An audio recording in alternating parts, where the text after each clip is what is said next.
লম্বা, হ্যাঁ, এই তো দেখাচ্ছি। মাথাটা আমার গরম হয়ে গেল সকাল সকাল।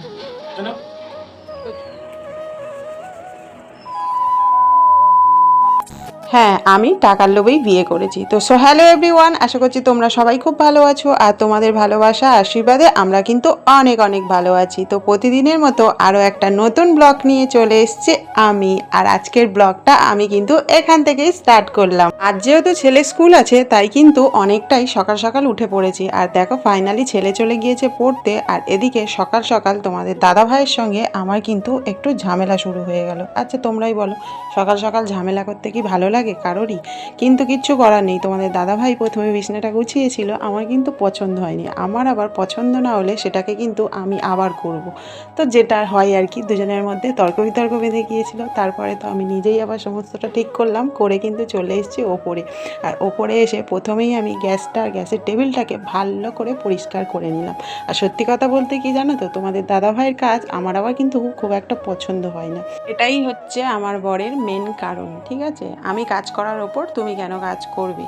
তো আমার যদি পছন্দ না হয় সেই কাজটাকে আমি আবার করব না? তোমরাই কমেন্টে জানিও তো। সত্যি কথা বলতে কি বলো তো, আমি না আবার একটু বেশি খুঁতখুঁতে, জানো তো। আমি প্রত্যেকটা কাজ বা প্রত্যেকটা জিনিস আমার পারফেক্ট হতে হবে, না হলে আমার মনের মধ্যে সারাক্ষণই মনে হবে যে এই কাজটা ঠিক হলো না, এই জিনিসটা ঠিক হলো না, এটা মনে হতে থাকে। তো আমি কি করব তোমরাই বলো। এই দেখো, তোমাদের সঙ্গে গল্প করতে করতে আমার বাসি কাজ কিন্তু পুরোটাই কমপ্লিট হয়ে গেল। আর এদিকে ছাদে দাঁড়িয়ে দাঁড়িয়ে ব্রাশ করছিলাম, আর আমাদের ড্রেনের পাশে একটা পেঁপে গাছে দেখছিলাম লম্বা লম্বা পেঁপে হয়েছে, সেটাই ছেলেকে দেখাচ্ছিলাম। যাই হোক, আজ সকাল সকাল উঠেই কিন্তু আমি আগে ফ্রেশ হয়ে গিয়েছিলাম।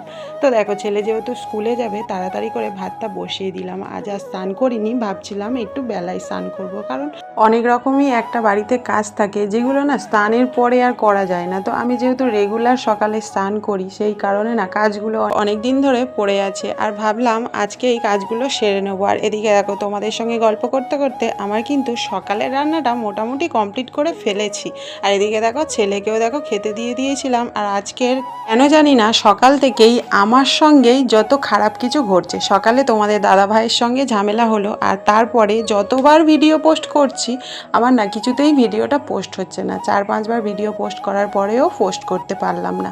তো যাই হোক, আর এদিকে দেখো ছেলে কিন্তু আমার স্কুলের জন্য রেডি হয়ে বেরিয়ে পড়েছে। আর আজ আমি যাইনি, যাচ্ছে ওর বন্ধুর সঙ্গে। আর দেখো, যেতে গিয়ে কি একটা দেখে আবারও ফিরে এলো, বকুনি শুনতে, তারপরে চলে গেল। আর হোক, ছেলে তো চলে গেল স্কুলে, কিন্তু আমাকে তো কিছু খেতে হবে। আর দেখো, দুটোর বাসি রুটি ছিল, ভাবলাম একটু চা করে গরম গরম চা দিয়ে দুটো রুটি খাওয়া যাক। তো চা রুটি খেতে কিন্তু বেশ ভালোই লাগে। তোমাদের কেমন লাগে কমেন্ট করে জানিও কিন্তু। আর সত্যি কথা বলতে খুব একটা রুটি চা আমি খাই না, পাউরুটি দিয়ে খাই, কিন্তু রুটি চাটা আর খাওয়া হয় না। কারণ রুটি থাকলে হয় শাশুড়ি মাকে দিই, আর নাই হচ্ছে ছেলেকে দিই, কারণ আমি অতটাও রুটি খেতে ভালোবাসি না। তো যে কারণে আর কি খাওয়া হয় না আমার। তো যাই হোক, আজ যেহেতু কেউ খায়নি, আমাকেই খেতে হবে আর কি। তো খেয়েছি। তো এদিকে দেখো, তারপরে খাওয়া দাওয়া করে কিছুটা কাজ সেরে নিয়েছি। আর তারপরে কিন্তু বেলাতে আবারও একটু আমাকে রান্না করতে হবে, কারণ সকালে শুধু ছেলেকে ডাল সিদ্ধ, আলু সিদ্ধ আর ডিমের পোচ বানিয়ে দিয়েছিলাম। তো দেখো, এদিকে সবজি কাটতে বসেছি, আর এদিকে আমার পার্সেল এসছে। তো ছুটে মুটে এলাম, এসে দেখো সহ্য করতে পারি না পার্সেল এলে যতক্ষণ না পর্যন্ত পার্সেলটাকে ওপেন করব। আর এই দেখো, পার্সেল তো ওপেন করা হয়ে গেল, জিনিসটা কিন্তু খুবই ভালো এসছে। যাই হোক, কী এসছে সেটা কোনো একটা ভিডিওতে তোমাদের সঙ্গে অবশ্যই করে শেয়ার করব। দেখো, আজ যেহেতু অনেকটাই বেলা হয়ে গিয়েছে, তাই তাড়াতাড়ি করে চলে এলাম ওপরে। এসে কিন্তু আবার রান্না বসিয়ে দিয়েছি, কারণ এখন বাজে 12:30, আর কাজ করতে করতে অনেকটাই কিন্তু দেরি হয়ে গিয়েছে।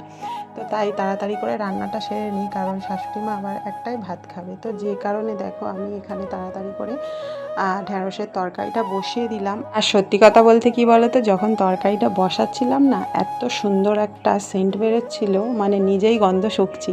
আর সত্যি কথা বলতে, নিজের রান্না নিজে কিন্তু গুণ গাইতে নেই। হয়তো তোমরা অনেকেই বলবে নিজের রান্না আবার নিজে গুণ গাইছে, কিন্তু কি করব বলো, খেতেও কিন্তু সত্যি বলছি মারাত্মক হয়েছিল। আর শাশুড়ি মাও বলেছে আজকের ঢ্যাঁড়সের তরকারিটা খুব ভালো হয়েছে।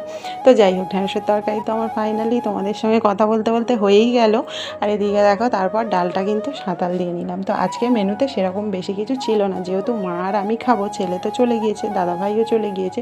তো সেই কারণে কিন্তু আমি ঢ্যাঁড়সের তরকারি, মানে ঢ্যাঁড়স আলুর তরকারি আর ডালটাকে সাঁতলালাম, আর হচ্ছে যুক্তিফুল ভাজা করব মার একার মতো, আমিও খাই না আর কি। তো ফাইনালি দেখো ডালও আমার সাঁতাল দেওয়া হয়ে গিয়েছে, এদিকে ঢ্যাঁড়সের তরকারিও হয়ে গিয়েছে, আর এদিকে কিন্তু যুক্তিফুলটা ভাজাও বসিয়ে দিয়েছে। আর তারপরে ফাইনালি দেখো মায়ের জন্য ভাতও বেড়ে নিয়ে আমি কিন্তু দিতেও চলে যাচ্ছি। সত্যি কথা বলতে কি বলো তো, আমার ছেলে থাকলে এই কাজগুলো কিন্তু আমার ছেলেই করে, আমি শুধু ভাতটা বেড়ে দিই, ও কিন্তু নিচে দিয়ে যায়। কারণ আমার অনেকবার সিঁড়ি ওঠানামা করলে পায়ে ব্যথা হয়, পা ফুলে যায়, যে কারণে আমি বেশিবার সিঁড়ি ওঠানামা করি না। আমার ছেলে বাড়ি থাকলে ছেলেই করে, তোমাদের দাদাভাই থাকলে দাদাভাই করে।